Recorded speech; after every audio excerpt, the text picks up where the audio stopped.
everybody, this is your reading for Monday the 16th of October. You're very welcome. Thank you for joining me.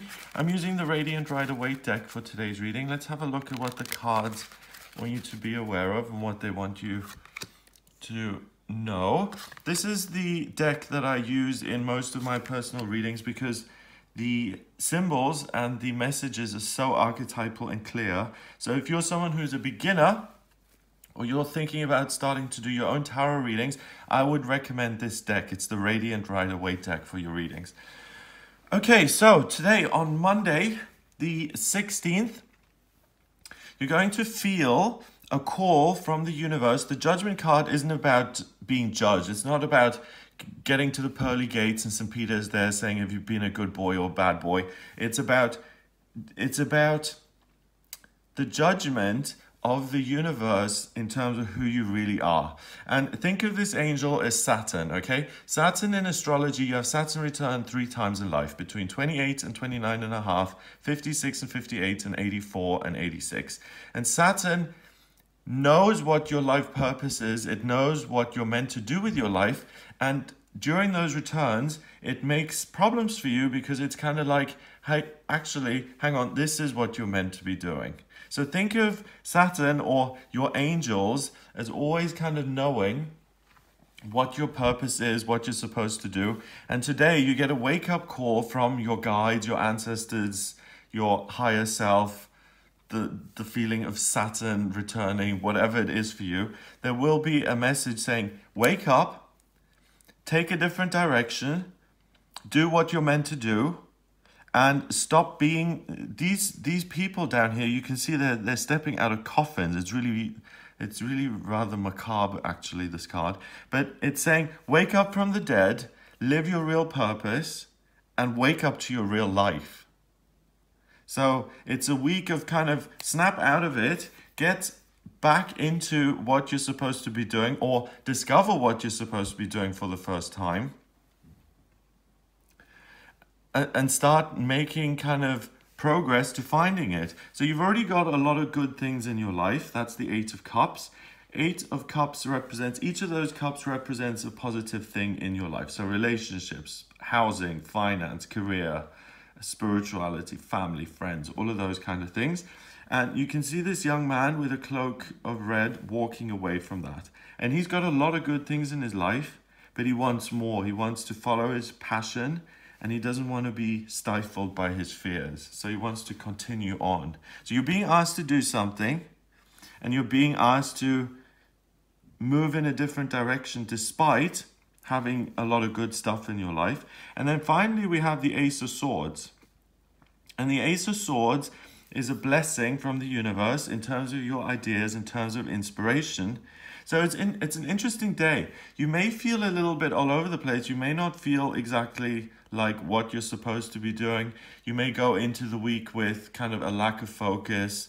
You go into Monday thinking, you know, this is just another Monday. I'm just kind of pottering around. I'm kind of getting things done.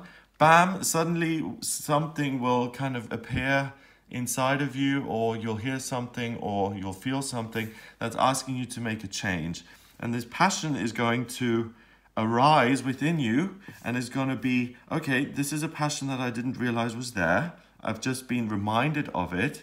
I've already got all of this good stuff in my life. Do I either go out and pursue that passion and face the fear of it, or do I content myself with all the good things that I've got already? Finally, with the Ace of Swords, the truth is that if you follow this new inspiration, this new idea, it's going to work out well. This isn't, you know, an ace card is a blessing from the universe because it's something good. It wouldn't be a blessing if it was a pile of rubbish. So you get an inspiration and an idea, something wonderful comes in, but you're not going to feel like you can trust that because you're a little bit all over the place.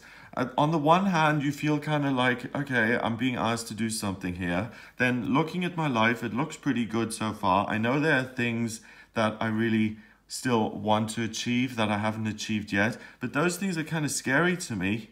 And the question is, should I just content myself with the good things that I've got in my life and ignore those fears and just be happy? You know, the question is, when is enough enough? You know, it's the ism, the I, self, me, more ism. I've always got to have more. I've got to have a better car. I've got to have a better partner. I've got to have more money. I've got to. That's the kind of illness of the ego, which is always kind of prompting us to do more and more and more. That's on the negative side. But on the other side, we're being pushed to maximize our potential and to face our fears so that we can become the people that we're meant to be. So let's say this guy already has, had a great success in business, and he's wealthy and he's got family and all of that stuff. But his dream from being a little boy has always been to be a Reiki master. But that doesn't fit in with his lifestyle, and it's scary. So he thinks, well, should I really just be happy and enjoy all the cash I've got and enjoy my kids? Or should I do this very strange, fearful, unusual thing and become a Reiki master? What's the need? So there's a difficulty here today in terms of deciding. Yes, you can feel that you're being asked to do something, but the doubt comes in when it's like, is this actually going to be worth my time? Should I bother? Or should I just be happy and content with what I've got? Which is another life question. When do we say, I'm content with what I've got and I don't need to do anything else? And the answer is, when a fear comes up and you want to do something and it seems scary, then it's time to take action again. Because the greater the fear, the bigger the purpose on the other side. Okay? So you don't know exactly what you're doing, whether you're supposed to take action. This is a gift from the universe, this inspiration, this idea, even though it seems totally arbitrary and random and out of the blue and like it has nothing to do with your life. Listen to it. It may not seem very in line with what your life is right now, but take notice of it, listen to it, implement it, and try and move towards it, and it will really open up a new chapter in your life. It's an interesting day because you're not very clear. You're kind of, your head is in the clouds a little bit. You're not particularly focused. You're like floating along in your own little bubble. That's the feeling I get. And within that bubble, you get this call to do something amazing. You're not quite sure. The bubble is nice and comfy and safe. Why should you bother?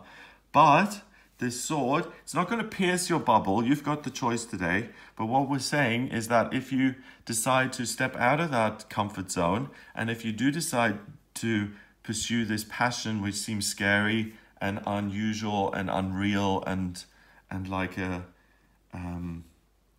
something that you've never done before, if you go for it, it will turn out well, because the Ace of Swords is a positive card. The Judgment card is asking you to become your real self. And this is hard, walking away from wealth and power and love and family and security for some sort of passion which you never know is going to actually turn out okay. That's a big risk. So not only have we got doubt on this day, we also have the risk of, okay, if I leave certain things behind to pursue other things and look to the future, what about the stuff that I've already maintained? So the guidance is to have trust and to have faith in the universe that the best is yet to come, not to hang on to all the good stuff that you've already created. That will stay there anyway. There's no chance of you losing that. But by facing your fears today and moving forward, you can bring something even more wonderful in your life that's part of your soul mission and part of your soul purpose. Number-wise, we've got 20 and 8 is 28, and 1 is 29, 2 and 9 is 11, and 11 is the master number of service. Okay, so you're being asked to do this new thing, to make this change, because when you end up doing it, you add value to the lives of other people, you're being of service to other people, you're helping other people, and that's a way of adding a little bit of goodness into the world. And that we're here to progress spiritually, but we're also here to make a positive contribution, I believe.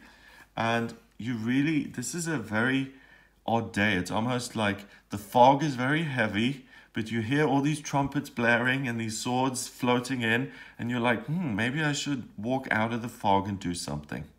But it's your decision. You decide what to do. If you do go for it, know that you will be able to serve others and to make a positive contribution to the lives of other people. So I hope you have a wonderful day. It looks like a very mysterious and interesting start to the week. I hope you have a wonderful day. If you'd like a private reading with me, in my private readings, I use astrology, tarot, and the numerology. The astrology gives me a blueprint of your soul. I can see what's coming up for you in future. I can see what your life purpose is. So your soul mission, what you're here to do work-wise, what your vocational aptitudes are. I can see what's coming up in your love life, career, family, relationships, spirituality, health, anything that you may be interested in at all. So if you'd like a private reading with me, then please get in touch via the website. It's gregoryscott.com. Click on the readings tab to audio reading. Please remember to subscribe to this YouTube channel. It's free of charge, and I'll speak to you tomorrow.